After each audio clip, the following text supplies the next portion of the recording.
My name is Joshua Marshall. I am the founder and co-host of the Too Much Hockey podcast, and I'd like to welcome you guys to our event.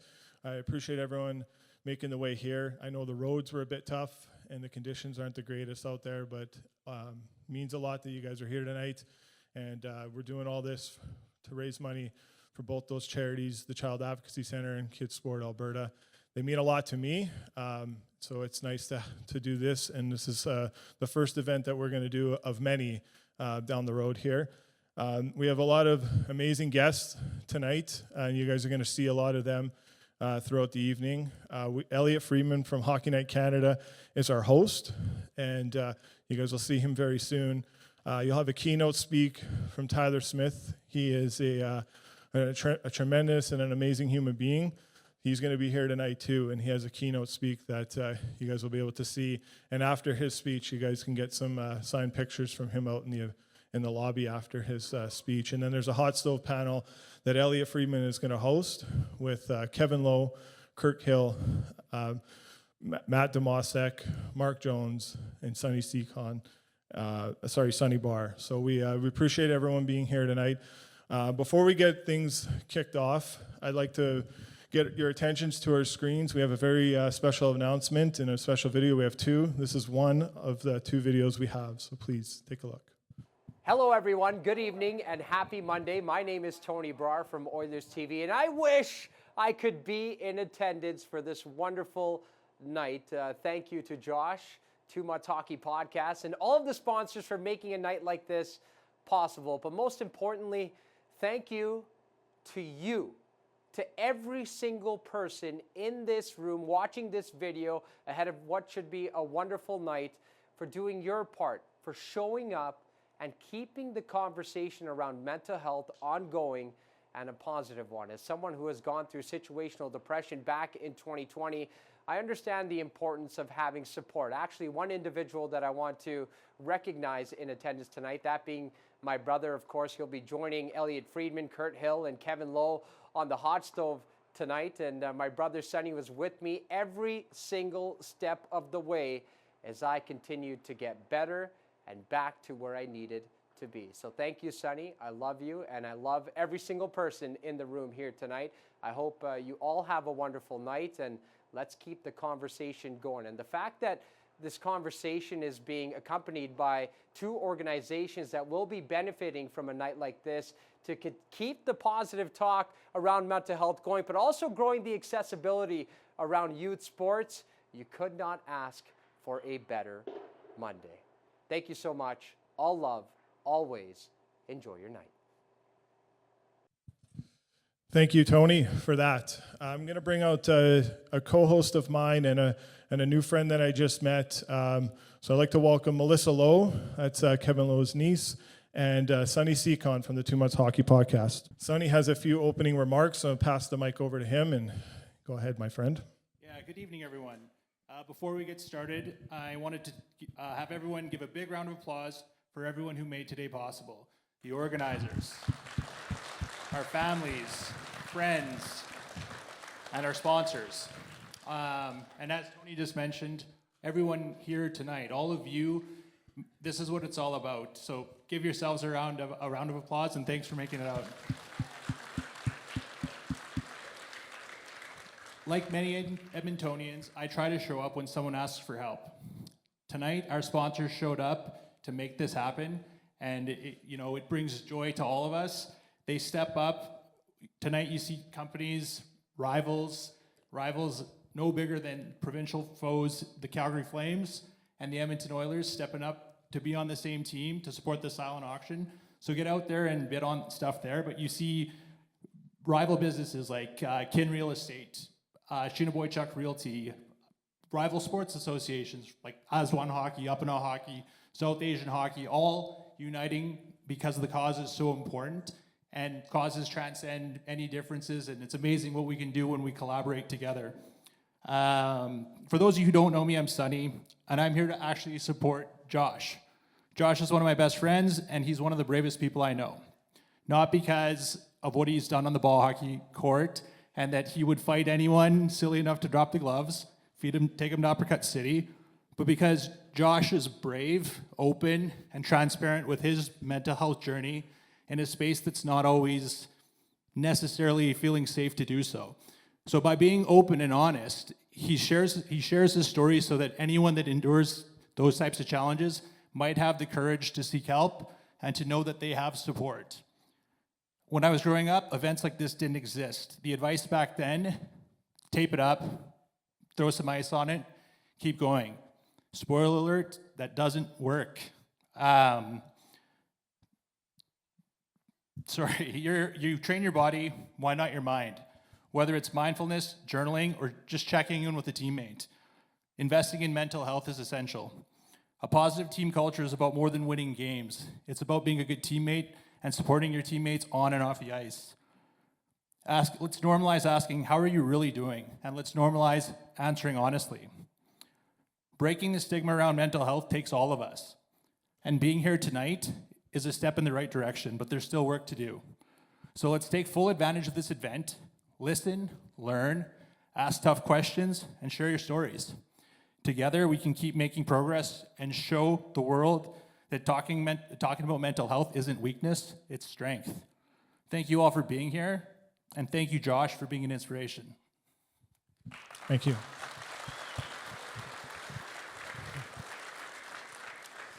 Good evening. As Josh mentioned, my name is Melissa Lowe. I don't usually lead with I'm Kevin Lowe's niece. I am the head strength conditioning coach for the Edmonton Oil Kings, and also at Grant MacEwan University, I'm head of all their varsity programs.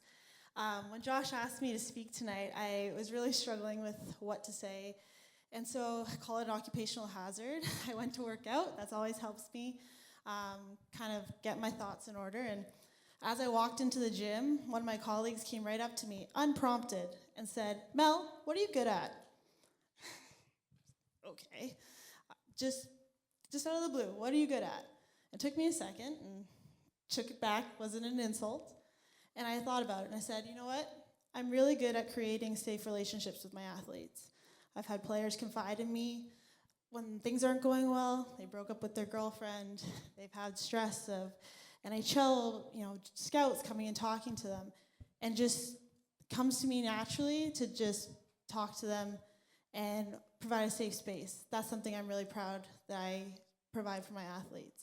So the one thing being in sport is we always hear that expression, the games evolve and games change. We hear that when we compare Connor McDavid to Wayne Gretzky. Players back in the 70s smoked cigarettes between intermissions and used training camp to get into shape. And we recognize that training and nutrition and more education has evolved the game and made it better. But yet we still have that same mentality when it comes to mental health. Well, it's not that bad, just move on, toughen up, guys don't talk about their feelings. But you don't need empirical science to show that having good, positive mental health is going to help have positive performance on the ice. So if we've been able to evolve so much that, we don't use wood hockey sticks anymore, we actually train in the summer to get better at our sport, why can't we have a more open mind when it comes to talking about mental health and recognizing that's a huge part of our performance? So just by being here today, you're already showing an initiative in working on your own mental health or also learning how to show up better for the people in your lives, and that's a huge step in helping evolve and helping us make sustainable change in sport. Thank you.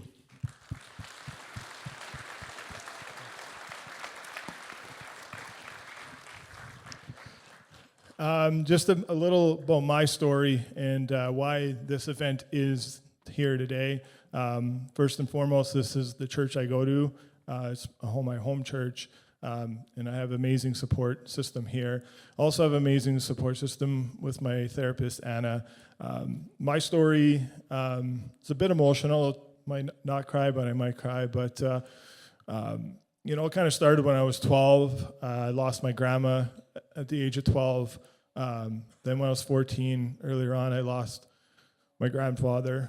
And then 2 days before Christmas, later that year in 1998, my father took his own life to mental health. And mental health means a lot to me. It's very serious, and I didn't know at the time what that was. As a kid, you don't know what you're dealing with. You don't know what's going on. So kind of that's my story. Losing my father was really tough. But in the ways I've gone throughout life, I used hockey as an escape. In 2018, we started this hockey podcast called the Too Much Hockey Podcast, and it was Labor Day long weekend. We interviewed Jeff Glass, who was he was a goaltender on the best World Junior team ever assembled in 2005, and he was my first guest. And Elliot Friedman came on shortly after, and throughout my journey in hockey of interviewing and learning how to, find compassion with people. And I think that's like the number one thing about our character is having compassion for people. People aren't going to remember what you say, but they're going to remember how you made them feel. And I remember the people in hockey that made me feel really good with my story were there to support me. My family's here tonight. I have amazing support in our sponsors. And that's just one of the things that I've learned, and I've grown to have a relationship with the Calgary Flames organization. And one of the things that I love what our podcast does in learning the compassion is, over the last 4 years, we've taken over 2,000 kids in this city, minor hockey kids, to morning skates, to watch the Edmonton Oilers practice and visiting teams practice, where the likes of Connor McDavid, Leon Draisaitl, Michael Backlund, Anze Kopitar, Trevor Lewis have come out and engaged in conversations with these kids. And when you see that, it's amazing. You can't change that. When you see that smile and that conversation on someone's face, it is amazing. And one thing about sports, it brings us all together. And I think we got to use that in helping us get through everything that we need to get through. And my guest of honor here tonight is Mike Stelter. And we all know what the Stelter family went through. And he's an amazing person and an amazing family in what he went through. And I love his family. I love everyone that we can meet and the people we can help. And it means a lot to do this, have this podcast, and give back to the game that it's given me so much. And to do that tonight on this event, and we have another event planned in 2025. So it's gonna be good, and I hope everyone enjoys the evening that we have here tonight. And thank you for being here. Thank you for taking part. And I'd like to introduce our host for this evening. Please welcome from Hockey Night Canada and the 32 Thoughts podcast, Elliot Friedman. Great talk. Thanks very much for having me here, everybody. I'm not a morning person. I got up early to fly out from Toronto today, so if I struggle a bit, please understand I'm not one of those people who likes waking up at 4 a.m., but I'll try my best. So why don't you introduce the video first? Yes, as I said earlier, we have another video, and this person has meant a lot to me in my journey too in mental health, and we've done some interviews. We have a very special video from Ron McLean from Hockey Night in Canada. Recognize that view? Beautiful Edmonton, capital of Alberta. First real snow of the year. Calgary got one a few days earlier, and I'm coming to you from the Fantasyland Hotel. I won't say what room number, in case you're not a fan. Listen, it's an honor to speak with you. I'm actually in Calgary on this Monday night at the Ranchman's Club, not the Ranchman's Bar for a change, doing an event for the Salvation Army. We had one in Edmonton on the Thursday, and now we continue on with the launch of their Christmas kettle. But that's not the campaign here. The big news is Tyler Smith. My understanding is you're going to speak tonight here in Edmonton, and then you will be with me for the luncheon in Calgary tomorrow. Is this Tyler Smith or Taylor Swift I am speaking to? That sounds like the stuff of police escorts and helicopters. But yeah, you're lucky, everyone, to see Tyler's a dear friend play every so often in his great hockey tournament in St. Albert. Just a wonder, he and Kat and the entire family. The last time I was with Tyler, his mom, Melanie, she couldn't talk about Tyler because he was in Amazing Race with Kat, so everything was hush-hush.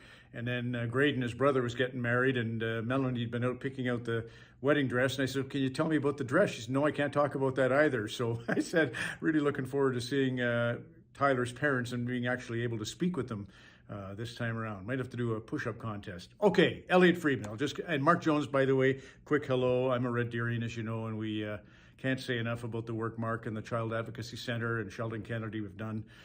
It's just unbelievable. But Elliot, my dear friend, Tyler, his coach Darcy Hogan, Elliot, used to say, take care of the seconds and the minutes will take care of themselves. But with you, we have a little rule at Hockey Night in Canada. We always get pizza between the early game and the late game. And Kevin Bieksa, Kelly Rudy, Jennifer Botterill, and I have a saying, take care of the seconds, otherwise Elliot will eat them. It's not true. Look how svelte you look, Elliot. You'll be on Amazing Race with Bieksa or Jen, I'm sure of it. Have a great night tonight, and I'll see you tomorrow in Calgary, Tyler. Swifty.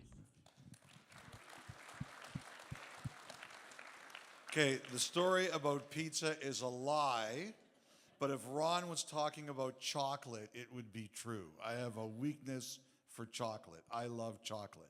So, shall I make the introduction? You sure can. Okay, yeah. so there's a book I bought on the advice of someone a few years ago. It's called How Champions Think. It's right here. Whenever I'm having a down day, I flip through this book, okay? And one of the people in this book is LeBron James. He said, I want to be the best. How do I be the best? And, you know, we all know LeBron James. He's a champion. Sidney Crosby, he's a champion. Katie Vincent, who won the rowing this year at the Olympics in Paris, she's a champion. But you know who else is a champion? Josh Marshall's a champion, based on what we just heard from him. The individual you're about to hear from, Tyler Smith, is a champion. And you know what? I'm going to bet that everybody in this audience is a champion too. Because a champion isn't necessarily somebody who wins a gold medal. A champion isn't necessarily somebody who wins the Stanley Cup. It is, but it's more than that. I've learned in my life that a champion is someone who has a bad day, or a bad week, or a bad month, or a bad year, and the next day they get out of bed and they go to school, or they go to work, or they just go somewhere to get themselves back going in the right direction. And that's what I believe champions think. And I have a rule in my life that no matter whether or not I'm mad at something at work, I'm mad at one of my friends, or somehow I've done something really stupid to make my wife mad at me, that I get up the next day and I point my feet in some direction and go, because that's what champions do. So I just want to give you guys an idea of how this is going to go. We're going to begin the final official portion of the program momentarily. The panel, there's 5 guests coming up here. We'll just introduce them in a second. But at the end of it, when it's over, we're going to invite everybody under 18 or 18 and under who wants to take a picture with the group. We're going to have you come up on stage and we're going to take a picture with the group. So keep that in mind. I don't know if we'll have time for questions from the audience, but we might. And if you have a question, think of it or plan it, or if you want to ask something later, if we get to it. Now, I know there's always people who are nervous about that, especially in a nice-sized crowd like this one. What I always tell you is don't be nervous, don't be worried. I can speak from personal experience. Only reporters ask stupid questions. So, like, no question is stupid. If you have a question you think of, don't be afraid to ask it. Okay, so that's how it's going to work as we begin. So let me just introduce the guests. First of all, the various panelists we're going to talk about tonight. The first panelist I'd like to introduce is the current president of hockey operations and general manager of the Edmonton Oil Kings since he's been hired, 4 division championships and a Western Hockey League championship in 2022. That is Kirt Hill.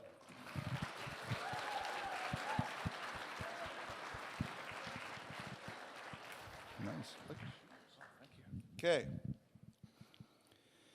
Our second guest is a 6-time Stanley Cup champion, inducted into the Hockey Hall of Fame in 2020, and the answer to the trivia question, the first person to score a goal in Edmonton Oilers history in the NHL, Mr. Kevin Lowe.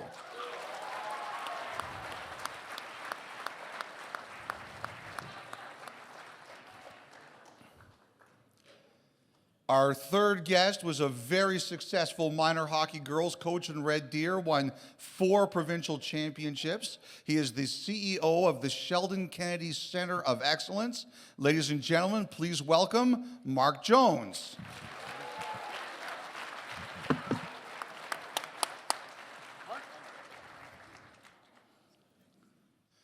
Our next guest is a 2-time national champion in ball hockey, representing Team Alberta. He's the director of the, hold on one second, I have it written down, I try to do it from memory, Brar Health and Safety Consultants. Please welcome Sonny Brar. My pleasure, Sonny. Now, I just want to tell you, Sonny's brother, Tony, you may recognize him. He's one of the great members of the Edmonton Oilers media team. He does a lot of their pre- and post-game interviews, and you will know, if you've seen both of them, we got the better-looking Brar brother here tonight. Okay, and you know, our 5th and final guest, his father, Emil. Like, for many of you in this crowd, you're too young to remember the WHA. It was a league that was created up against the against the NHL. It was the World Hockey Association. His father, Emil, was a really good left winger. He was drafted by a team called the Chicago Cougars. Our guest then followed, was a really good hockey player before he got hurt. He played junior hockey in Weyburn, Saskatchewan. His name is Matt Demoissac. He's a sports psychologist. Come on up, Matt. And also,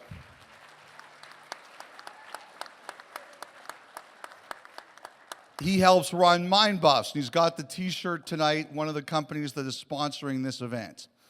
So welcome to our panel. Remember, think of your questions. And you know, one of the things we're going to talk about is mental health and teamwork and how we all help each other be successful. So Kevin, I wanted to start with you. First of all, audience, who is the greatest hockey player ever? Wayne Gretzky. Yes, I heard it, okay? So Kevin played with Wayne Gretzky, and I'll tell you guys a story about Wayne Gretzky. 2012 Stanley Cup Final. It's the LA Kings and the New Jersey Devils. And the series starts in New Jersey, and we fly to LA, and we have a night off in LA. And I work with Kelly Rudy, who played with Gretzky in Los Angeles. And Kelly Rudy meets with us, and he says, Wayne Gretzky reached out to me today, and he said he's having an event at his house tonight, and he wants all the Hockey Night in Canada staff to go. And a bunch of us said, we're not going. And we said, Kelly, he wants you to come, he wants Ron to come, he wants Don to come. He doesn't want people like me and Scott Oak to come, especially Scott Oak. Nobody wants Scott Oak in their house. And Kelly said to me, you have to go because Gretzky will be insulted. He knows exactly who he's extending the invitation to, and if you don't go, he will be insulted if you don't come. So I remember we went to his house, and it didn't matter if you were the biggest, like Tim Henman, the tennis player, was there that day. Russ Courtnall was there that day, a great hockey player. He had a whole bunch of people, and it didn't matter if you were the most important person in the room or you were somebody who wasn't as famous. He treated you like you were God. And at the end of the night, he made a point of coming to all of us and saying, I really appreciate that you all came here. You're all very welcome. And I remembered leaving that party and saying, nobody is ever going to say a bad word about Wayne Gretzky to me. So I'm sure, Kevin, you heard lots of stories like that about how Wayne Gretzky made everybody in the group feel great. Yeah, no question, Elliot. I mean, that's a bit of a segue to you can't become a great leader unless you truly care about the success of all your teammates. And Wayne completely epitomizes that. You know, I think back, actually, I'll go back a little bit. When you asked the question, who's the greatest player of all time, I did hear some Connor McDavid's in there, and that's not a bad answer either, by the way. But and of course, if a lot of people are younger and didn't see Gretzky in his heyday, and hopefully Connor can win some Stanley Cups and truly be in in the answer to that question someday. But getting back to Wayne and a team, and you know, people often wonder, why were the Oilers of the 80s so great? Arguably the greatest team of all time. Sure, they had some great players, but really had great leaders, Wayne being the number one. And I was mentioning to Elliot earlier, you know, this is apropos for this discussion tonight, you know, because, you know, there's whatever level you are on your team, you know, maybe not the best player, medium player, but the key is, particularly young athletes, is always to remember, if you are the best or you want to be a leader, you really have to make sure all your teammates feel comfortable. And Wayne, it was inevitable that, you know, he'd be interviewed after practically every game. He'd be the one guy to get interviewed because he probably had 8 points in the game. But the first thing, you know, the media would say, well, Wayne, you beat your last game, you got 8 points tonight. And the first thing he would say is, yeah, but our team played great. And, you know, so-and-so made a great pass, and such a guy made a great defensive play. And he was always deflecting all the attention coming to him. And that, which was one of the reasons why we were such a great team, is that we had all these great athletes, but we really had a common love for one another, and more importantly, a respect for one another. You know, Sonny, I wanted to go with you there. Like you said, we talked about you're on a championship team, and I'm sure there's some days where the team's not functioning on all sides, or somebody has a bad game, or you guys suffer a tough loss. You're big into positive reinforcement, and I really believe that you have to be honest with people. And everybody here knows. We can look in the mirror. We know if we played well. We know if we didn't play well. But you're big into positive reinforcement. How do you do it? Yeah, positive reinforcement is, you know, really taking a conscious look at not just yourself, but everything that builds the team, right? What are some things that you do well, and what are some areas that you want to improve? You know, I think of a notion, discipline your thoughts, right? We're talking about mental health, discipline your thoughts. What you think about can grow in your mind, all right? So the more you think about it, the more it grows in your mind, like planting a seed. So it's fine to think about a problem, but what is the solution that you are going to collectively come up with to help mitigate that problem? So talking to Elliot's point, talking about positive reinforcement, address the problem, and come up with a solution as a team, right? Really important to dig deep. You want to dig deep into the root cause of all issues and go from there in coming up with a solution and come up with a formulated path forward. All right, so when you have a bad game, what do you guys do? Like, what's positive? What's the solution? How do you decide what the solution is? Yeah, definitely. I'd say, you know, let's talk And about... we know, Sonny, you've never had a bad game. Like, this is not your problem. Oh, definitely. When we let's talk about when we first started our team. We were bottom of the barrel, losing most of our games, right? And it was just very frustrating because you think you're doing the things right. But then you really, you know, educate yourself, get together as a team, and it's like, all right, you take a look at the teams that have success. What do they do right? You know, they run practices, all right, what do they do during their practices? They make the most effective use of their time, all right? They run appropriate plays where they're not just working with their line mates, but with other players that they normally don't play with, right? So you start coming up with these solutions collectively as a team. Myself specifically, sometimes you need to work harder, right? Sometimes you're just being outworked and out-hustled, and you don't want it as much as other teams do. So those are some things that you can channel your energy towards and come up with appropriate solutions on how your team can get better.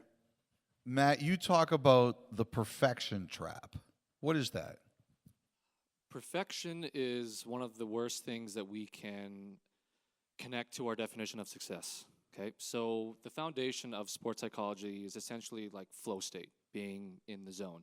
It's that sweet spot that whether you're an athlete or an artist or a business owner, that thing that you love, that thing that you hone your craft for, getting to that space where you don't have to think and you just do, that's the moment. That's everything we practice for, that's everything we train for.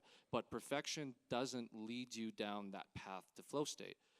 Flow state is all about giving up the moment. It's all about letting go of control. It's all about letting go of outcome and being okay with whatever happens.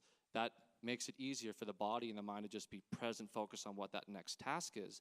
But I think unintentionally, like, sport really kind of promotes and teaches this idea of you have to be perfect to be successful. And there's a short story I kind of wanted to share about what that looks like optically even. 10 years ago was the last year that I was able to coach. just don't have the time for it now. It was kind of like a part of the journey to become a sports psychologist. And I was coaching a U16 AAA team. And it was kind of like a Cinderella year where no one thought we were going to succeed. We were told before the season had even started that the boys we were about to coach had never had a winning season. They'd never won. They'd only lost year over year over year. So it's going to be a really hard year for you guys.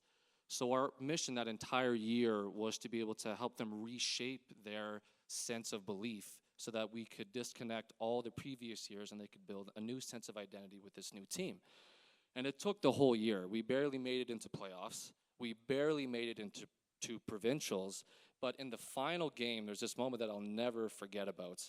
We were winning 3-0 with about 8 minutes to go, and there was this player on my team that we called Opie. He's that classic guy that every team he ever played for, he was the last pick. But he always made the best team, but he was the last pick. So minutes were hard. He had to play with different lines all the time. He sat on the bench a long time. He didn't get a lot of ice time. But for some reason during provincials, he was our best player. He was incredible. And because of that, I was double shifting him. Every game, double shifting him. And with 5 minutes to go, we're winning 3-0 in the final game of provincials. He looks up at me and he's like, "Why are you playing me so much? Like, what the hell? Like, why are you doing this?" And I just told him, "It's because you're good enough. You're worthy of this time." And the whole team hugged him. 5 minutes to go in the game. And that image is even more contrast because when you looked over to the other bench beside me, the coach of the opposing team was yelling and screaming and demanding perfection. And the players on that bench were just looking at our bench. And I could only imagine wondering, man, what would that be like? Yeah, you know, I think that's so true. Like there's a saying, a rising tide floats all boats. Like on a team, the better each individual does and each individual buys in, the better the team does, without fail. That is 100% true. Mark, I want to get to you in a second because you have something specific we want to talk about. But first of all, let's go to you a bit, Kurt. You have a young team. Like there's a lot of kids in this group who obviously know who the Oil Kings are. They know what you're capable of doing. You have a lot of kids either their age or just above their age. What would you tell them about being in the next level, being a teenager who wants to compete in sports? And like a lot of us are adults here. We talk about adult sports. What about as a teenager in sports? Yeah, well, certainly, even I see the guys that come through our draft every year now, and you know, myself and our head scout are out interviewing a lot of some of the kids that are probably in this room right now, are kids across Western Canada, and it's, you know, I think one of the biggest things when you talk about high performance sports is that it's hard. It's really hard to be a high performance athlete, and it's something that you really got to love. It's something that, you know, you have to put a ton of your time and effort into. Tons of sacrifices have to be made to make these steps to the next level, and whether it's hockey or another sport that we're talking about here. And, you know, with that comes a ton of pressure, whether it's from, you know, outer influences, it's from your peers, it's from coaches, it's from, you know, there's pressures coming from everywhere to be a high performance athlete nowadays. And I think the biggest thing for kids at this age is, you know, being okay to talk about that pressure. And again, I talk to my staff about it every day, and myself, I try to create, we heard Tyler talk about it, creating a space where people feel comfortable. And I know there's probably lots of coaches in this room, and you know, it's probably never going to be perfect with your organization or your people, but you can try to make it as perfect as you can. And I think for me, I've always wanted to create that space where players can feel comfortable to talk to myself, to talk to our coaching staff. But at the same time, our staff puts a ton of effort into doing that. And I tell our staff, you need to talk to every player every single day to make sure we know where they're at, to communicate so they know where we're at. Because if we're not communicating with them, they don't know, and they're not going to talk to us. But at the same time, it's always a responsibility of the player too. And for the players in here, it's, you know, talking to the coaches is really important too. And going and asking questions, you know, going and asking whether it's just questions about your game or wanting to talk about things that are going on in your life. I think that's where you start to create those relationships. And again, that's where you start to get rid of a lot of those stressors when you really understand what's going on. All right, for a lot of the young people here, and even some of the coaches, I would say, when Bruce Boudreau got his first NHL head coaching job in Washington, he said hi to everyone every day. And at the beginning, the players weren't used to that. and they found it annoying. Like, why is this guy always saying hi to me? And then they realized they actually kind of liked it. And when Boudreaux didn't do it, they began to hate, like, how come you didn't say hi to me today? So, like, that little thing, like that little hello, that is a big deal. You know, for young people, so my son, he's 13 years old, and he hates sports. He's a good athlete, but he hates sports. He's a musician, and I'm the kind of parent who's like, I am going to, whatever he wants to do, I'm going to support it. I support him in he plays the piano, he plays the drums. I'm like, I'm all in. That's what you want to do, you have to do it. I told him he has to play some sports, though, not because I want him to play sports, because I told him he has to do it because he can't be fat like his dad. So he has to be in shape, okay? That's what I told him. I want you to be in good physical condition. But the one thing he said, like, my son's competitive. Like, once he's probably like a lot of you young boys and girls out here, if you do something, you want to win it. And there were some times at the beginning, like he plays dodgeball at school, and we got told he gets really angry when he's out in dodgeball. He gets really upset. And I said to him once, I said, look, this is how, you're not going to win every game in dodgeball. Like, you know, the Edmonton Oilers are a great team. McDavid's a great player. But, you know, every year, 31 teams don't win the Stanley Cup. Like, that's just the way it goes. And I always say to him, your victory is, did you give me everything you had? You can't cheat the person in the mirror. You know if you gave me everything you had. And that's what he considers a victory. And that's what I would say to young people here, exactly what all these people are talking about. You can't win all the time. But do you give it everything? If the answer is yes, then you should feel great about yourself. Okay, I want a show of hands, young people here. We're going to do some audience participation. How many of you have a social media account of some kind? Doesn't matter which one it is. How many of you are on social media? Put your hands up.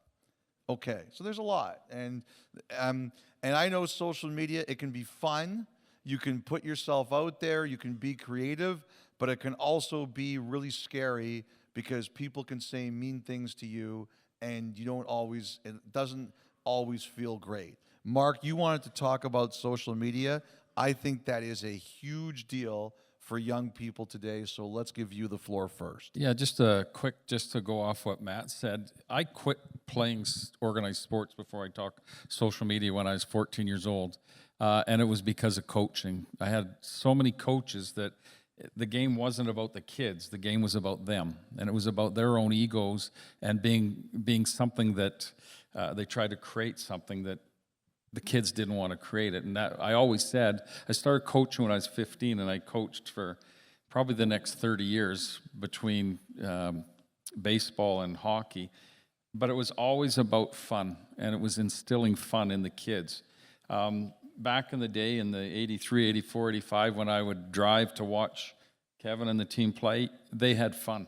There was lots of fun being had, but it was up and down, but fun. And when they won as a team, and they won together. And that's what I tried to create in the teams that I have. And I even have one of my former players drove all the way from Lloydminster today to hear me talk here today. It's my daughter, but that doesn't matter. I was going to say, don't you hear him talk enough? Why'd you have to come here for this? And the interesting thing, she actually lives in Edmonton, but I thought it'd be better if I said she drove from Lloyd, because she was in Lloyd on the weekend. But it was all about creating fun. And you have to have fun. So that was one thing. But, you know, when Elliot, you showed and said all the hands went up, you know what one of the number one problems we have in the world that I work in now is trauma and child abuse and investigations and mental health and addictions. A big shout out to Amy and Holly, who came from Red Deer today, that our frontline, they are the managers of the programs that are happening in our building, the Sheldon Kennedy Center of Excellence, and they do a lot of work with kids in that mental health world. And there is so much good that can come out as a cell phone, so much good, but there's so much bad that comes out of it too. It's the easiest way for kids to communicate in a negative fashion. And when they do it, they don't realize what's happening at the other end of that phone when they say something that's not appropriate, or they start to pick on someone, or they get 4 or 5 people going at one individual just relentlessly.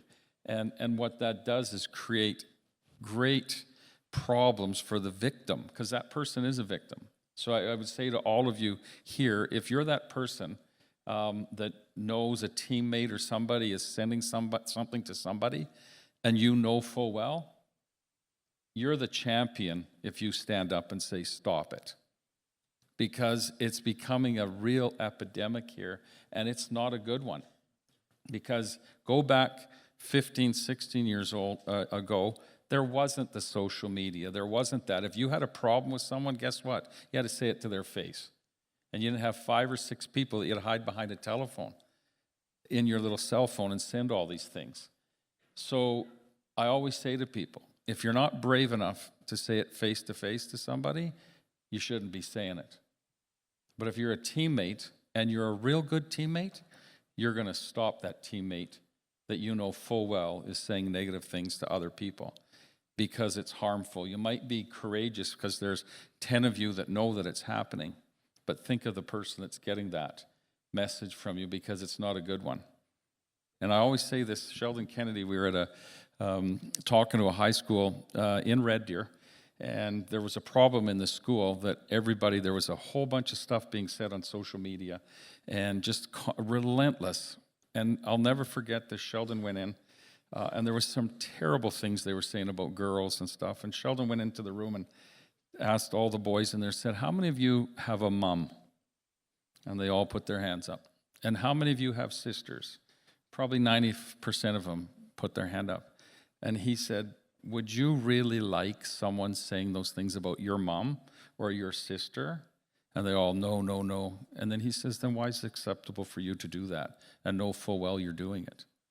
And it was interesting to see that whole shift happen in seconds because people don't understand what damage they're causing by saying things to people in the social media world.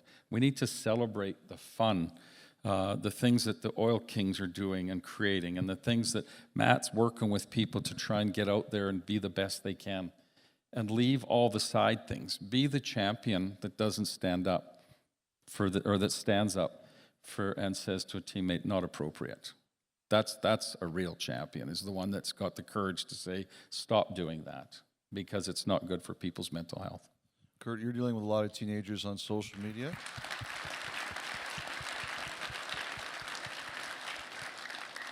Do you have rules for your players when it comes to social media or anything like that? Yeah, we certainly, I mean, we monitor it a lot with what players are saying, and, you know, at the end of the day, it's all of our players. If they say hitmen suck, is that okay? Maybe that one's probably fine. Okay, just making sure. Okay.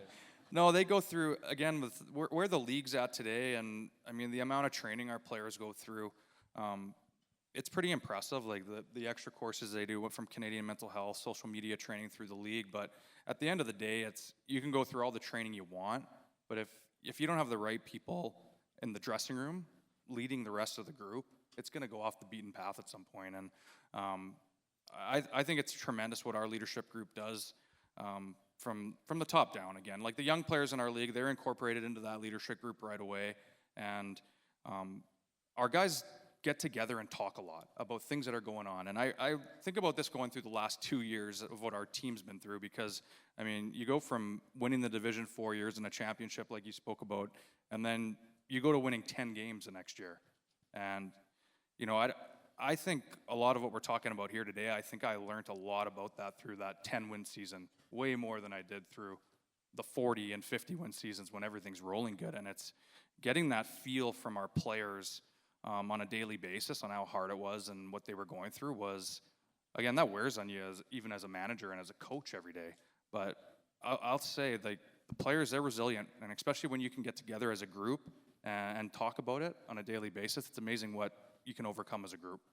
Now, if I may, yeah, Kurt, I know that we briefly talked about this backstage, but in that rebuild season where you only had 10 wins, I know that there are probably players on teams this year where it's a bit of a struggle bus. Your team isn't, yeah, I see some fingers and hands up, okay? Most of us have kind of been a part of a team like that, but I'm curious, like, what did you guys do as a as a leadership group, or even like your players, the captains and assistants, how did you guys be able to like focus game after game and not get completely downtrodden by, you know, loss after loss? It's a little bit about what Mark's going back to here. It's as an entire group, as a staff, and as the team in the dressing room, we had to create an environment where we almost forgot about the wins and losses, and it was just fun to come to the rink again. And I know it was probably in October and November that year. We had lost like 12 games in a row, and everybody was miserable coming in, which you can understand. It's hard. It's difficult especially when half of your team's guys had just won, and now you're going through this, and we're trading players off to figure out this rebuild, and you know, you have great people walking out the doors, and it's very emotional and hard on the guys, but we peeled back the layers and we said we have to make this a fun place for these guys to come every day. And we can't be talking about wins and losses. We actually took the standing board down in our room. Nice. So it was like, guys, we just got to come here every day. We got to focus on getting better individually as a group, and it's baby steps right now. Yeah, Matt has brought up twice the importance of their leadership and the importance of coaches looking out for their players and promoting positive efforts. A question that may be arising from the group is, what are some things to look for, in your players or even in yourselves as a player? So some things to look for in yourselves is if you're noticing, you're more irritable, or you're noticing that some of your players are being a bit more irritable, or mood swings. As well as there is a psychiatric term called anhedonia, and what that is you simply are not finding the pleasure that you once did in the task that you're undertaking or the thing that you're doing, right? That can usually be a big telltale sign. So Matt has brought up twice the importance of the proactive approach to, identifying the impact of mental health in sports. And those are some things that we can employ, or some strategies that we can employ is really looking to see if there are any subtle changes in any of our children's behaviors or any of our players' behaviors. And we promote that proactive piece. And part of that is getting to know your player outside of the game, right? Get to really know your players, and you become one integrated family. That is such an important piece, and that's definitely something that we want to take from this. Thank you. No worries. Well, for all you young people out there, like, I've learned that young people are really smart when it comes to their friends. Like, when your friend is having a good day or your friend is not having a good day. And I believe if someone's having a bad day, I tend to leave them alone that first day. But if I see a second bad day in a row, I'll say, okay, this is 2 in a row. Like, what's going on here? Or even if they're better the second day, I'll say, I really wanted to leave you alone yesterday because I could tell you weren't yourself. Is there anywhere else? Is there anything you need help with? Or are you good now? Like, those kinds of things are really good. Kevin, I wanted to ask you, so when Kevin was winning a lot of his Stanley Cups, their fierce rival were the Islanders. And their coach was a guy named Al Arbour, who was a great coach. And two people I worked with, Glenn Healy and Kelly Rudy, they said that Al Arbour was their second father. He was really good at knowing how to handle them. Like, they said when they were winning and they were won 8 games in a row, Arbour would be on their asses. He would be he'd be all over them. But when things were going really badly, that's when he would lean back and he would say, okay, they don't need me grinding them. Kelly told one story about where they'd lost about 4 games in a row, and they're like, oh man, he might be killing us today. And the players went on the ice and he said, okay, everybody who had fun with their wife last night, you go and do a lap. And so a bunch of guys went and did the lap. He started laughing and said, get out of here, go have a good day off. That's that. But I remember you used to talk about, Kevin, where the Oilers would have fun at practices. They'd have competitions. What kinds of things would you guys do to make it fun? Before I answer that, I just wanted to say that this evening's wonderful.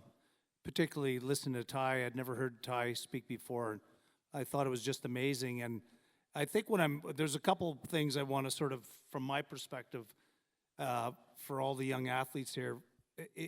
It's not life and death. It's not whatever you're doing. It's at this time in your life. And there's going to be so many great things that go on beyond the years afterwards. I just wanted to reflect a little bit on the first time I ever played in the Stanley Cup Finals, and I remember being so bloody nervous. And I was nervous. I'd already played 5 years in the league. I'd already established myself. I was an NHL All-Star, but I was afraid to go out there in front of the North American viewing audience, because when you get to the Stanley Cup Finals, everybody's watching that are hockey fans. Like, all the other teams are off, everybody's watching you. And I was like, oh my God, I'm gonna give it away, or I'm gonna do something. And I was really stressed, and my knees were knocking, in the dressing room, et cetera, et cetera. And then I finally said to myself, hey, listen, all you can do is your best. And you're gonna try your hardest, and if it works, fine. If it doesn't work, it's still gonna be fine. So Ty's message, him talking about, never seen himself getting up here and speak, and he's obviously very polished now and does it very well, just throws himself out here. But the overwhelming message is there's a silver lining. There's always a silver lining in the gray cloud. So if we're here, if we're talking about sports, et cetera, just remember that. It's like, just do your best, have fun. It's always got to be fun. If it's not fun, don't do it. And you got to work your ass off. If you want to become an elite athlete, it's the old 10,000 hour thing. You have to work harder than the people you're competing with. So, if you figure your buddy's working out 6 hours, you got to work out 9 hours. It's that simple. But it's got to be fun, and you can't be stressed about it, because there's many other things in life. Now to answer your question, I mean, Kevin was like this when he was a player and executive too. You asked him a question, he'd talk for 8 minutes about something else, and then he'd finally get to the question. Funny you said that, because I was just going to say, you've been hanging around Ron McLean too much. It's like you give an 8-minute dissertation, then you ask me a question. I don't even know what the question was. No, so I remember you told a story once about the Oilers used to have competitions at practice. The end of practice, everybody would go to center ice, and the first person to hit the crossbar won. And in the middle of a losing streak, those little games were so important. Like, what kinds of things would you do for fun during stress? Oh, God. Well, I mean, we've got too young of a crowd here, so I don't really want to say what we did. But there used to be, there's a place downtown, it was called the Grand Hotel. This is true. And we would, it was the worst place in town, right? And we learned this from the Edmonton Eskimos. And they were champions. They were champions long before we were. And it was all about getting together as a team. Now, of course, I'm not going to talk about minor hockey teams going to a dingy bar downtown Edmonton, but if you're old enough, it's a good idea. But the whole thing was camaraderie, was getting together face to face, hanging out. It could be in any situation. And the real takeaway for me was our Ken Dryden's older brother, Dave Dryden, was our first goalie. Yep. And Dave Dryden was 39 years old. I was just 20. Wayne was 18. Mark was 18. Here was this older guy. He had kids that were almost as old as Wayne. And he wasn't a drinker. And we would go there and have beers and have lunch. And he would come there and drink orange juice. And he would sit there the entire time, and some of us would stay a little longer than we should have, and he wouldn't leave. And the point was, he was committed to the team. He was coming there to be a part of the team, even though he didn't really fit in with what we were trying to do. It didn't matter. He was showing us what being committed to a team is, and I'm not sure if that's the one you were looking for, but No, but you know why that's important? And I think it's important for all the young people out there is, I guarantee to you in this room, there is somebody here who's on a team where their interests are a little bit different than the rest of the team. And do they still go out with the team? Yes. Does the other team make it clear that even though your interests are a little bit different, you are welcome? And I think the important lesson from your story there, Kevin, is maybe you're not, like maybe you're a gamer instead of an athlete, but you're on a team. There still are ways to make you fit in, and there are still ways for you to make sure that someone who's a little bit different fits in. Mark, you wanted something you wanted to add to that? A perfect segue for that is when you're on a team, it's the kids, everyone, if you're on a team and there's 17 players on your team, all 17 players have to feel they're important. But if you get into the competitive, you fully know that ice time is not equal and it's not fair. But it's always fair to the best kids because they get the most ice time, so they like it the most. But that doesn't necessarily mean that it's fair to the kids that aren't getting that ice time. But I watch time and time again, some of the best cheerleaders are those kids that are getting less ice time because they know what's being accomplished by the others. But sometimes it's lost, and I hate to say this, parents, it's lost in the parents, and they get really angry. But the most important thing is the 17 kids on that team that care about each other and support each other. And they work with each other, and they recognize that as a team, they're going to do the best they can for each other.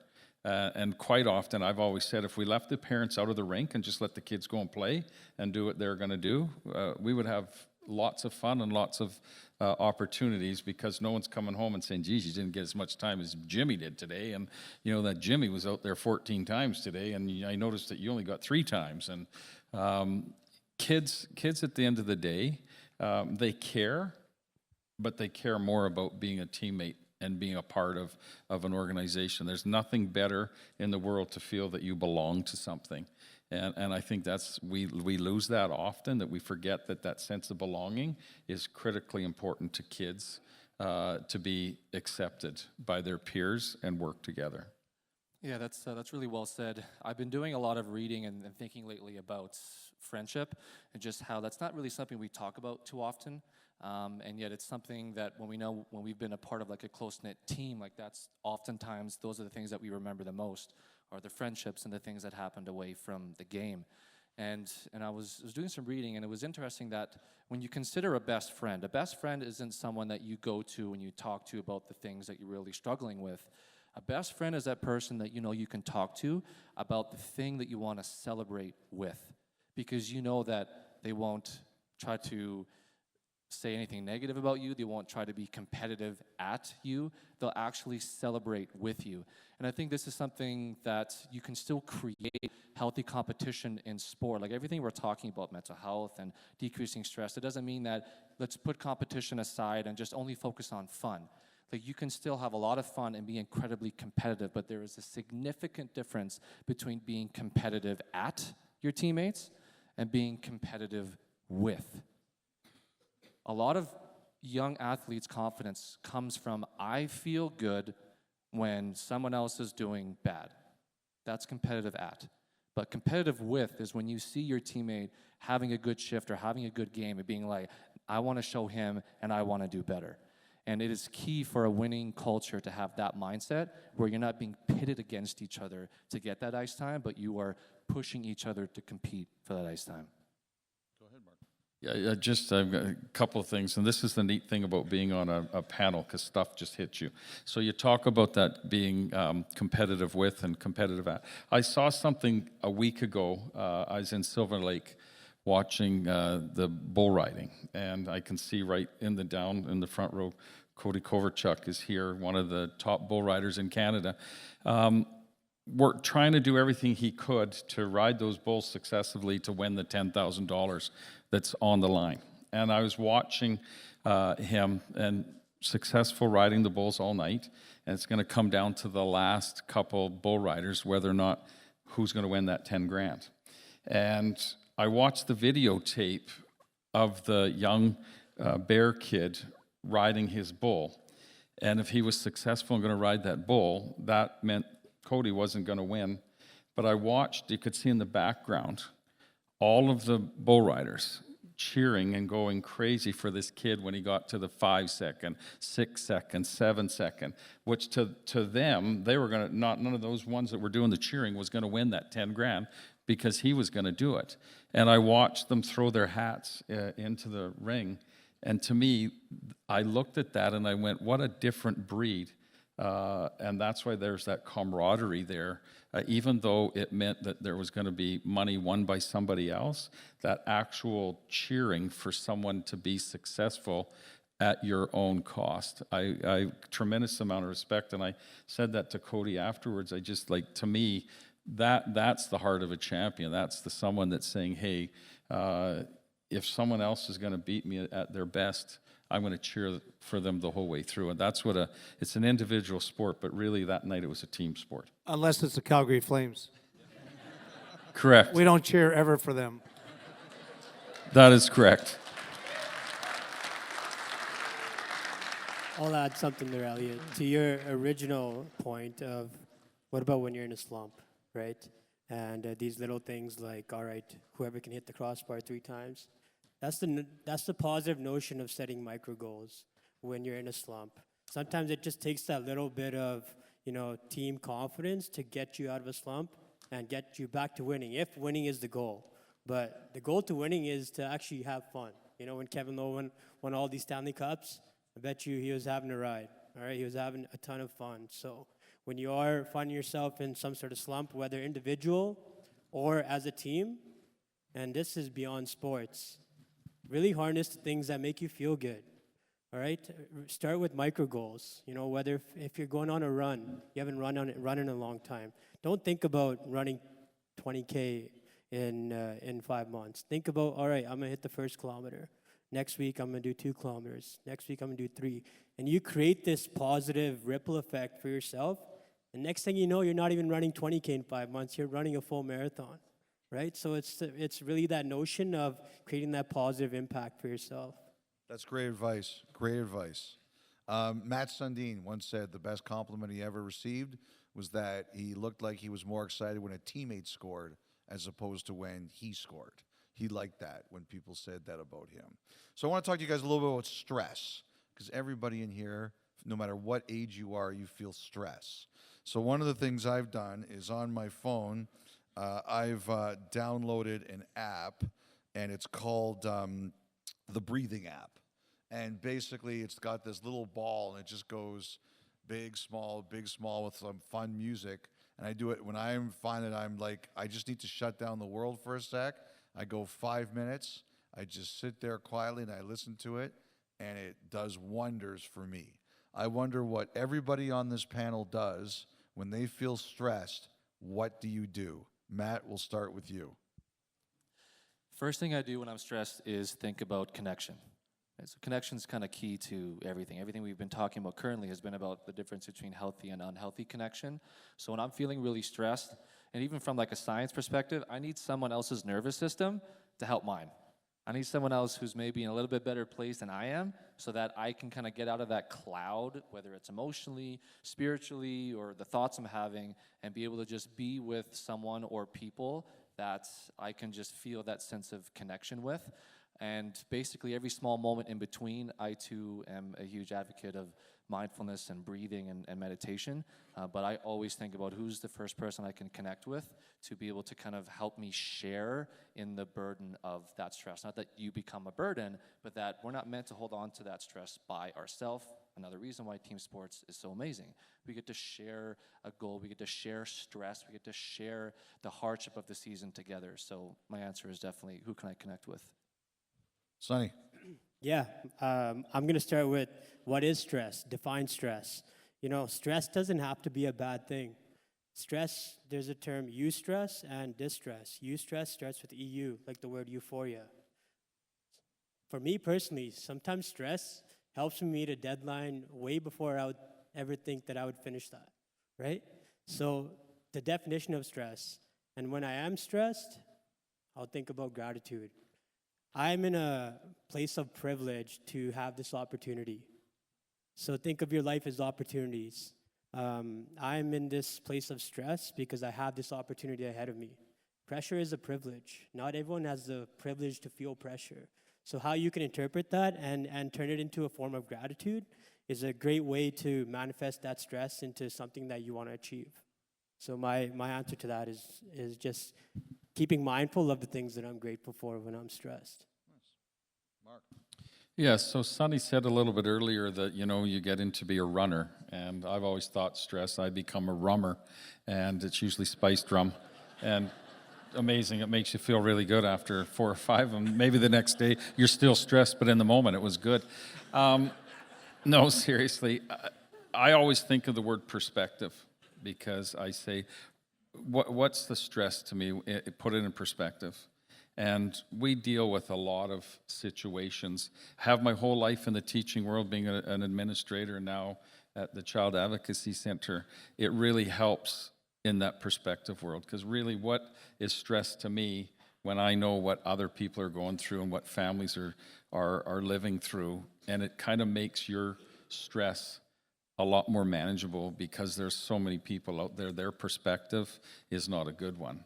So it makes life a little bit easier when you take the perspective of the shoes that someone else is walking in, to kind of recognize what your stress really is. And the last thing I do with it is the mindfulness activities, and just kind of try and get in control of what I'm thinking and what I'm feeling and why I'm feeling that way. What's the root cause of why I'm feeling the way that I am? Kevin? Yeah, and you can look around to find examples of why you shouldn't be stressed all the time. I would have two answers to that question, Elliot. In my playing days, when I felt stressed, I would just run out and try to run somebody over in the game, because that always felt good. And Don't try that at home, okay? Don't try this at home. wife, you can do with your husband, not the opposite if you want. Just when he's not looking, just run him over. But my other one on my non-playing days was a great line from one of the great movies of all time, Philadelphia, when Tom Hanks, if you remember the scene, was supposed to get his legal brief in, and he was trying to get it filed, and the clock was ticking, and he was on the phone trying to get his secretary, and it appeared to be very stressful. And he stopped and he took a deep breath. And he said, "Every problem has a solution." And I use that all the time with people all the time that appear to be stressed. I said, listen, every problem has a solution. You might not find it right now, but you'll find it in due course. So just relax, because there is an answer. Yeah, probably simplifying, like for myself a little bit in the sense of what stresses me out. I think about, I'm very task oriented, so I always feel like the times when I get super stressed is when I feel like I have too much to do and I'm not going to be able to accomplish it. And I remember this was something that came up when I was in university, and even as I moved through my first few jobs of administration, and then even when I first got this job with the Oil Kings, and I was pretty young, and I just had knowing I had so much to do, and it was something I learned, like I said, when I was back in university, is it's simple, but I'm just a list writer. This is my way of relieving my stress of understanding what I have to do, what I have to accomplish. Somebody gave me advice when I was young. It was a financial guy from Winnipeg that I got to know him, and we went golfing one time. He said, just write everything down on a piece of paper and then just start crossing it off as you complete things. And it's very simple, and that's what I started doing. And I find even to this day, when I get super stressed out and got a lot to do at home with my wife and kids, I got a lot to do with the team, it's writing that list, taking a breath, slowly crossing things off, and it makes you feel better.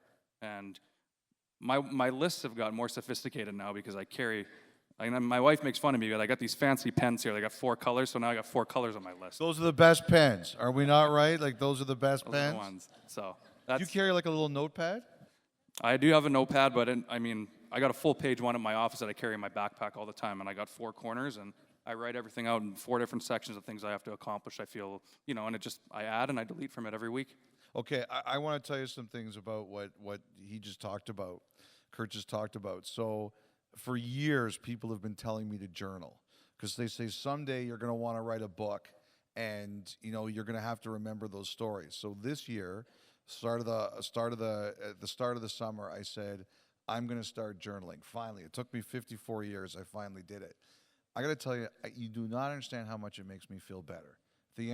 Towards the end of every day, I sit down for about 10 minutes. I have one of those day planner books, and I write about 5 or 10 points. This is what I did today. This is what I got to do tomorrow. And then one of the first things I do when I wake up is I check that book, and I say, okay, this is what I got to do today. Same thing, Kurt. Like, I can tell you, for me, that is like a 5th deck home run. Like, that is, so I would tell all of you out there, if you're not sure what Kurt's talking about, just try it for a week. You will be amazed at how much better you feel. It is great advice. How many times do you have chocolate written down. Chocolate is there. Chocolate is in permanent marker. It's every day. Chocolate. So Joshua, who you heard talk here, he heard me say on the podcast, I love chocolate. There's like a mountain of chocolate back there, Joshua. You're great. Not anymore. I gave it to all the girls in the back room. Oh, that's good. I could share. I'm not selfish. I could share. You know, Matt, I wanted to ask you this one first. And in this crowd, there's going to be a lot of people here, and there's no shame in this. There is no shame in this that don't necessarily like asking for help. They like to solve their problems themselves. I'm a lot like that too. I don't like to ask for help a lot. So, Matt, you probably come across a lot of these people. How do you help people who don't like to ask for help? Because we all come across them. I mean, I'm guilty too. Like, even though I'm a sports psychologist and I've kind of committed my whole life to this, I will wait till the last possible second, usually before I ask for help. And it's something that, like, even with my own therapist, is something that I'm still trying to work on and improve. So it's not easy, but I would say one of the most common reasons why it's difficult for especially young athletes to ask for help is one of two reasons. One, because you think that you're weak because you're stressed. I saw some head nods.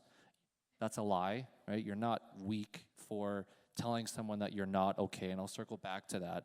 And secondly, and this is kind of the narrative that I grew up with unintentionally, it wasn't someone told me, just what my brain learned through the difficult childhood that I had, is that we sometimes live this lie of, I don't want to be a burden to other people. I don't want to bother my mom or my dad or my best friend with my stress because they got struggles too. So I don't want to put my stuff on them. And there's a lot of things I've learned the last couple of years that have kind of helped kind of really eliminate the strength of that negative belief. And one was kind of learning in marriage that, you know, as the masculine dude in the marriage, I needed to be the rock. I needed to not show stress. I needed to not show that I was hurting or that I was feeling bad any day. And then what ended up happening in my marriage is that my wife started to feel like she was unnecessary. I wasn't letting her in. It is a pleasure to be a part of someone's struggle. You know that they trust you when they ask for help. But here's a stat that I think it's important for you guys to know to maybe make it easier to ask for help. 30 to 35% of elite athletes struggle with mental health. 30 to 35. I love sports. That's why I'm a sports psychologist. I'm not saying that sports is bad. Sports is fantastic. But 30 to 35% struggle. My favorite research study that came out a couple years ago was the easiest study known to mankind. They just strapped a person up with wires. They looked at their brain to see, like, someone who was really hurting, someone who was depressed, someone who was anxious. And the only thing that they had to do in the study was to just say these words, "I'm not okay." And every single time someone in the study said that, their stress level immediately dropped. That's why my answer to your question about stress was connection. When we can be with someone else when we're hurting, immediately our stress decreases. So that narrative of feeling that you're weak or that you're a burden, they're not true. Because that person beside you might be going through the same thing. So Sonny and Mark, you guys both work in similar fields. Like, do you see a lot of people that don't want to ask for help, and how do you convince them that? I think that message, it's not weak to ask for help, from Matt is an excellent message. How do you guys work with people who, men or women, who don't like asking for help and getting them there? Yeah, definitely. To promote Matt's point, you're not weak. You're actually strong. You're actually showing a sense of strength by knowing that you're in a vulnerable state and you're not in your homeostatic state, and you want to get not just better, but become the best version of yourself. There is this notion of, all right, I can do this on my own. Other people must be doing it on their own. No, a lot of people are going through a lot of things in life. Could be similar to what you're going through. It could be different. And there is a power to reaching out and seeing what the expertise has to offer. I can share a personal experience. Last year, November, people in my life will tell you that I am one of the strongest people that they know. And I reached out to 811 because I needed help. All right? That shows strength in doing that. and being able to do that. And I can promise you right now, I am the best version of myself than I've ever been, and I probably wouldn't be where I am if it wasn't for making that call, right? It doesn't matter if you're a subject matter expert in the field, like Matt attested. Everyone is human first. You're human first. And to recognize that you're not in a normal homeostatic state or not in your normal state that you want to operate in is a strength. It's not a weakness. So really promoting that piece of this is a strength. You coming forward, Joshua Marshall sharing his stories, that is a strength because he knows that he can impact others who may be going through the same thing. So the goal is to be united on a collective front. Before you go there, Mark, I can also tell that Sonny is a very strong man because he's got a great pair of dress shoes on. He's wearing white socks. Like, you got to be a strong person to pull that off, okay? So if he can ask for help, anybody can ask for help. I was seeing if you'd notice, Elliot. Yeah, I was staring at them for a while there. That's like, just testing you. Our stylist would fire me if I did that. Mark? Well, the solution to that is not have a stylist, so. There you go. That's true. That is I need one. Mark, you're up. True enough. I think it's about letting people understand that it's okay to be vulnerable and that not everything in the world is perfect. But I'm also realistic enough to know that I'm not an expert that's going to be able to get them to where they need to be. But I can encourage them where they need to go. That's where we rely on people like the Hollies and Amy's of the world that have teams that are built around acceptance of people and their vulnerability. Because if they recognize, I mean, you think of the story of the buffalo, and all you kids remember this, human beings and all other animals, when there's a storm or there's something in the way, we turn and go away from it. But if you ever watch a buffalo does the exact opposite. The buffalo goes straight into the storm because it recognizes once it gets through that storm, there's better times ahead. And that's what we try to tell people, kids, adults, it doesn't matter who you are, be a buffalo. Because you face your problems head on, and there's always better things on the other side when you put your mind to it and you put all your support systems in there. But I rely on a great support system that not only helps me in my vulnerable times, but all those people around me. And it's a tremendous thing and a tremendous thing to feel when you've got a team of people that are willing to help everybody. But not lightning. We don't go into lightning, do we? No, we do not go into lightning, but a buffalo will.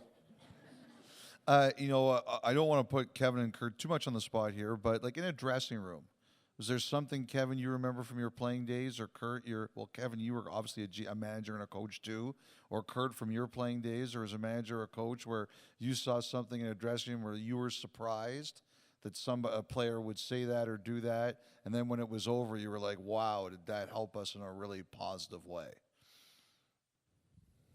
Well, I'm not sure if this answers it exactly, but I wanted to touch on a little bit about another great Oiler, all-time Oiler, Mark Messier, and there's this perception of Messier being a rough and tough guy, and there's a story out there it's folklore really that some young player threw his jersey on the floor and Messier grabbed him by the scruff of the neck and said, you never do that to the Oilers jersey, but it was just the opposite. He led by example. When the player walked back to his stall, he casually walked over, got his jersey, and put it where it was supposed to be, and didn't say anything. Just went and sat down. And of course, that young player saw that. So I mean, that's more an answer about leadership than what you're looking for. But it's so important. I imagine there's some young athletes in here that aren't in team sports, so a little less relevant. My wife was a downhill skier. She won a couple medals for Canada a long time ago. And she used to hear us talk, when we'd get together, the players, and she just couldn't believe the camaraderie and the interaction and the messaging that we had amongst each other. But again, that's happening all the time, and you got to treat it with respect all the time. You got to be Messier, never yelled at a player in the dressing room. I played with him for 14 or 15 years. I never heard him once raise his voice at a teammate, and again, arguably the greatest leader in pro sports history. I can't believe you're telling me the media got something wrong. Like, that never happens. It's always a good story. Kurt, is there anything you remember, like you saw and you said, wow, like that was... By the way, Kurt played university at the University of Waterloo. I went to Western, and the students at Waterloo used to call us the Purple Satan. So I always laugh when I see someone from Waterloo. Anything you remember from your days that stood out?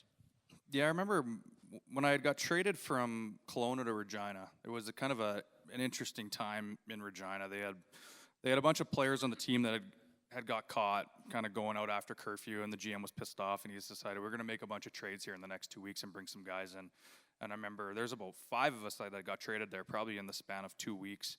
I remember we had got there. We had probably been there for 2 to 3 weeks ourselves, and we were a pretty good team leading the conference, and we were playing just okay. And I remember we had a player on our team. He was the captain of our team. His name was Logan Pyatt, and he was drafted by the Wings. Really good, played in the World Juniors for Team Canada. On that, he was a very skilled defenseman at the time. I remember we were playing a game in Swift Current, and they were our rivals at that time. Moose Jaw wasn't very good. And I remember he got hit and broke his nose in the game, and guys are kind of giving him the gears in between the period. He's got the big nose. He's going to battle it through. He's got the bubble on. And we end up going out and winning the game that night. And he came off, and we're all sitting there. Nobody really knows him. A lot of the new guys didn't know him that well, but he's our captain. And I remember he was sitting in the room, and he was crying about us winning this game. And he just started talking. He addressed the group and just started talking about how happy he was that we won and how happy he was that we had people here that wanted to win. And he kind of went into a little bit of a story about, how hard it's been just for their team and how hard it's been for him to try to lead a group of people that weren't necessarily bought in. And again, watching your leader kind of lead the charge like this and show such emotion, I felt like, for me as a player, I was like, holy smokes, I just got here and this guy's crying with a broken nose and a bubble on his face. But I felt in that moment, it really brought our group together as a team, and that's a lot of vulnerability he showed in that situation right there. And especially when you're a captain and an NHL drafted guy, I'll always remember that. And it worked for the team, like it really galvanized everybody? Yeah, we did. We ended up, with the rest of the way, we won the division, we won the first round of the playoffs, and then lost to Medicine Hat, and they went on to go to the Memorial Cup, so yeah, it helped our group. It's okay. I'm going to just open it up for questions if anybody wants a couple seconds. I did want to discuss a bit of social media that Mark talked about before. I have a lot of expertise in this area, and there's a message I specifically like to give to young people. So I'm very fortunate that there's, for whatever reason, there's a lot of people who follow me. I have 850,000 followers on X, and I have 45,000 on Instagram. And that's enough for me. I'm not going on TikTok. I'm not going on anything else because it's like 2 social media platforms is enough. But I get a lot of people who ask me, like, do you get a lot of abuse or terrible things about you? And the answer is yes. As Mark talked about before, there's a lot of brave people out there when they don't think they're ever going to have to answer for anything. And people say it shouldn't happen, and they're right, it shouldn't happen, but it does. And unfortunately, it's kind of a fact of life that it does. And, I have a really thick skin, but it gets challenged from time to time. So I get people who ask me, like, how do you deal with it so it doesn't get you down? So I wanted to share some of the advice that I give. Number one, and I've been told some terrible stuff before. When I was heavier than I am now, I got a lot of jokes about my weight. I get a lot of jokes, or not even jokes, I get a lot of comments about my background, stuff like that. So that stuff doesn't really bother me. It's morons. You can't do it. And I think I also tell young people who go into sports media or want to become public figures, and so many people want to be public figures now, you have to understand the fact that if you're going to put yourself out there, your greatest successes are going to be seen by everyone, but so are your greatest failures. I've had really tough moments as a broadcaster, no different than any of the moments that any of these people have had as players or you're going to have as players. But everybody sees them, so you have to deal with that. And I always tell people, before you put yourself out there, understand that everyone's going to see your best days and your worst days. And you have to accept that if you're going to put yourself out there. But some of the things I do, and I really think it's important, is I tell people, on X, you can set up a filter. And there are filters of words that you can block. And I don't think there's any shame or any weakness in saying, I don't like this word being said about me, so I'm going to put it in the filters that I never see it. There's nothing wrong with that.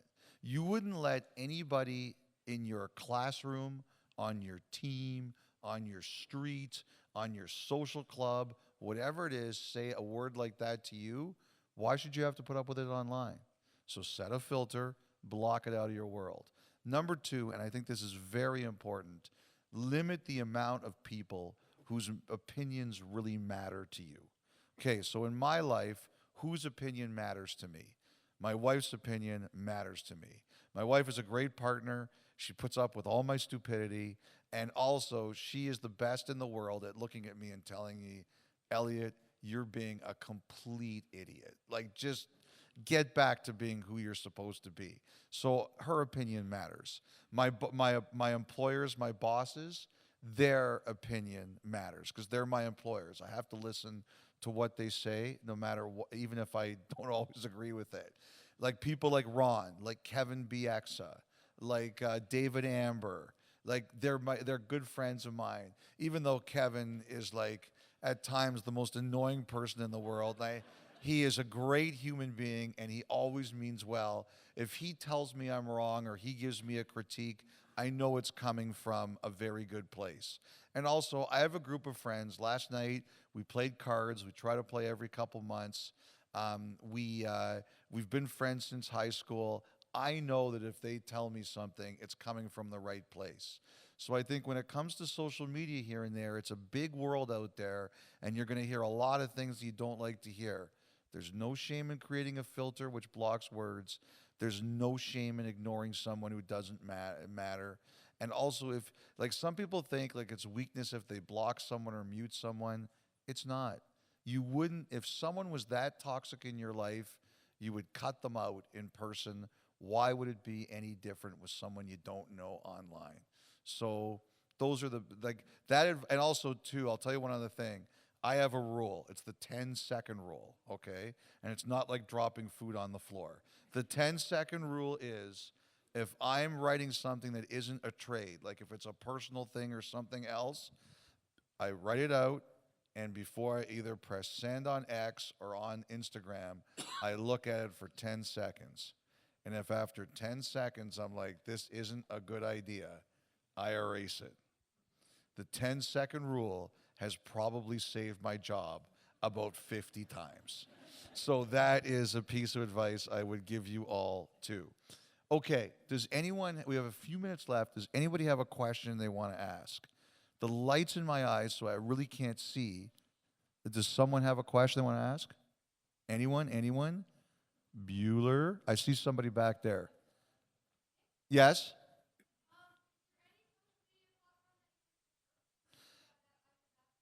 Sorry, what's your name? Hachin? Hachin, okay. So the question was, is there any social media platform that I prefer you have? I would just say not have. Oh, not have. That's a great question. I would just say, like, the thing is, like, I would just say don't do anything you don't enjoy. Like if you know a bunch of people that are on somewhere and you feel you're only on there because other people have it but you don't like it, erase it. It's not worth it for you. And I would say, so do anything you enjoy. And I'll tell you something too. Like when I was younger, I was really stiff. Now I'm a lot more fun than I used to be.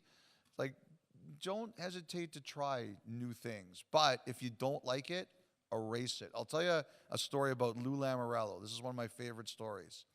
When Lou Lamoriello was the president of Toronto Maple Leafs, he went into a meeting once and there was a person in there and they were like stressed out. And Lamoriello said, "What's bothering you?"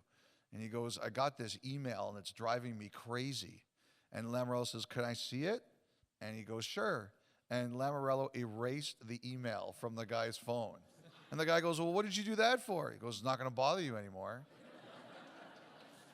That was good advice. Yeah, if I could just like, one of the things that kids want to be on that social media, it's FOMO. It's the fear of missing out on something. But I can promise you, I've been around social media for a long time, and I don't think I've really ever missed anything by not being on it.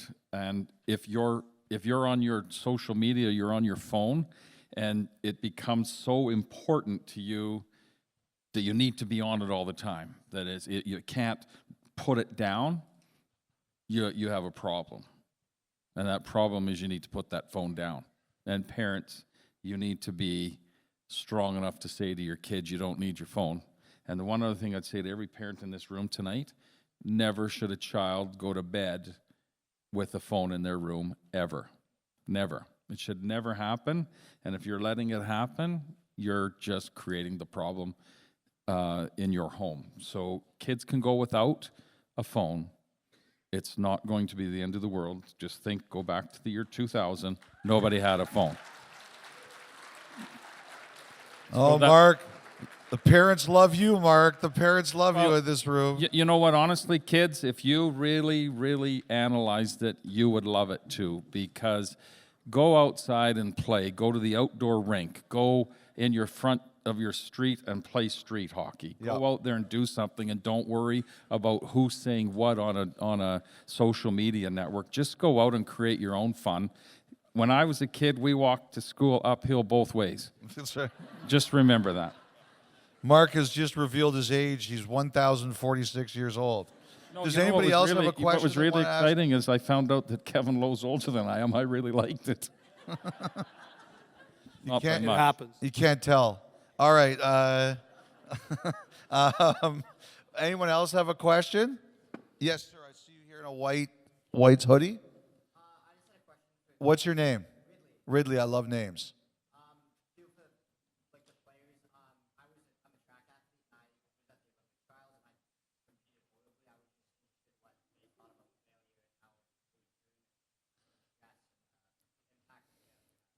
Okay, so Ridley's question, for those who didn't hear it, it's a great question. Ridley, who's wearing an Oregon Ducks sweatshirt, he competed at the Olympic trials, and he didn't do very well. What do you compete in, Ridley? Decathlon. Wow, that's, Ridley, first of all, you may think that, like, before anybody up here opens their mouth, I just want to say, if you made it to the Olympic trials in decathlon, man, how old are you? 19. I couldn't even finish the 10 events in the decathlon. I'm 54. Like, I don't want to hear about failure. But guys, like, what advice would you guys give Ridley? Always be a duck. That's what I'd tell you. I talked to Ridley earlier, and I didn't realize that was your connection to the University of Oregon, because it's probably got one of the best track reputations anywhere. First place that the 4-minute mile was ever made, and I'm a University of Oregon Duck. So, you know what I would always say is just always keep focused and keep going, because along the way there's ups and downs. You cannot have your peak too high, and you can't have your valley too low. Just consistency, and I know Kevin, being a professional athlete, would say the same thing. You can't, you know, when you're exuberant when you're up here, and you're not so great when you're down here. But it's even keel, steady Freddy wins the race, right? Yeah, young person, lots of time ahead. That's a key one. I learned that in my first year when I struggled a little bit, and a veteran player said, "Listen, if you're going to last in this game, you got to remember one thing: you can't let your highs take you too high and your lows take you too low." But with that in mind, it's the effort, it's the commitment, it's the, you know, whatever you did previously to get where you were, you got to double that, triple that, and you know, you learn from the previous experience, and typically if you got the talent and the inner fortitude to continue on, you're going to have success. I'm going to get all therapist just for a second, because sometimes certain failures are just extra sticky. Certain moments, no matter what you do, no matter what you try, no matter how much you try to journal about it or meditate on it or move forward, it's just stuck in your brain. And what I would recommend is there is this specific thing that sports psychologists are doing a lot with their athletes now called EMDR. It's a fancy acronym, but essentially it allows an athlete to be able to reprocess a moment from the past that really hurt, like a big loss or a big moment of failure, so that you can permanently process through the emotions of that event, so that your brain randomly, out of nowhere, at 3 a.m, just stops bringing you that moment. We now know and understand how to help memories just kind of stay in the past, so that your brain isn't worried anymore that you might fail again. So there are some really cool things that sports psychologists are able to do to get those really sticky moments behind us, because it's okay to feel as bad as you do, because it was a big moment. All moments should try to be the same, but it was a big moment. And so there's no shame in trying to get someone fancy to get you to kind of help your brain. We work there. Does anybody else want to just mention Yeah, it, Ridley? I'll add Go to ahead, that. Si. I think Elliot's reaction to what you mentioned was a good natural indicator. You also mentioned that it was a failure. I think it's really important how you speak to yourself. Look at what you're doing. You're doing the decathlon at the Olympic trials at 19 years old. That is absolutely amazing. Like, let's give him a round of applause. So it's having that reminder of what you're doing is amazing, and don't look at it as a failure. Shift your perspective, right? Think of it as a test. Think of any challenges that we face in life as a test. Perhaps it's just a test that you're gonna come back 10 times stronger. That's why that happened. So just know that you're special and you're gonna do amazing, Ridley. I promise you. Yeah, Ridley, I would just say this, like, how many people are in Canada? 30 million, right? How many 19-year-olds were competing in a decathlon at the Olympic trials? 1? 6? Even if it's 6, that's pretty freaking good. Like, that's 6 of 30 million. That makes you 1 of 6 of 30 million. That's really good. And I'll tell you something else you have to know. I guarantee to it that you treat yourself worse over it than the rest of Canada would. And I know what you're like, because like I said, I have mucked up on national television at big times. And you think that everyone is looking at you. When everyone looks at you, they just see that. Nah. People move on with their lives. They forget. You have to let yourself go too. And we'll see you in 2028, okay? All right, good luck, Ridley. I saw someone had a hand over here. Was I right? Yeah, I think right here. We'll do last one right here. Right there? Yeah, I'm putting it right there.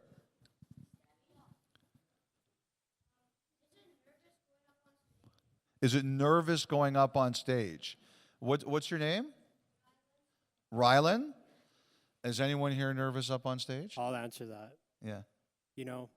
We think of being nervous as something bad. Being nervous in anything that you do shows that you care. Kevin Lowe talked about him being in the game for 5 years and then playing the Stanley Cup final and being nervous. Knees were jittery. Being nervous is not a bad thing. Being nervous shows that you care, and that is a good thing. So never take that away from yourself. Rylan, would you be nervous coming up here? Come here. Come here. Let's go, Rylan. Come up on the stage. Stand right here. Is it that bad? No. All right. Good job, Rylan.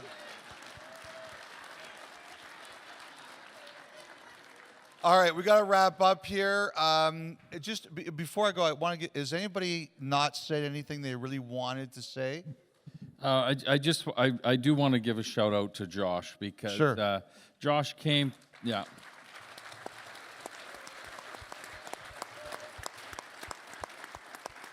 It was an idea that Josh had about a year and a half ago and talked about it, and I know it's been a lot of work and a lot of people involved trying to make things go as smoothly as possible. But the other thing I always say is it's important, if there's anyone in here that was a sponsor of this night, if you could just stand up where you're at, because I think it's important that we recognize our sponsors, because I know there are sponsors out in the crowd here somewhere. I see somebody there. I see back there. Yeah. Right here, right here. So in recognizing in what we do, these things don't happen without sponsors. And what I always say to people is the more in life that you can be a difference maker, helps kids and vulnerable children all over this province. So keep being those people.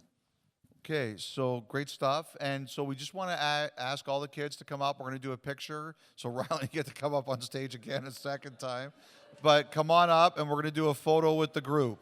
Thanks very much, everybody, for being here tonight. Thank you so much.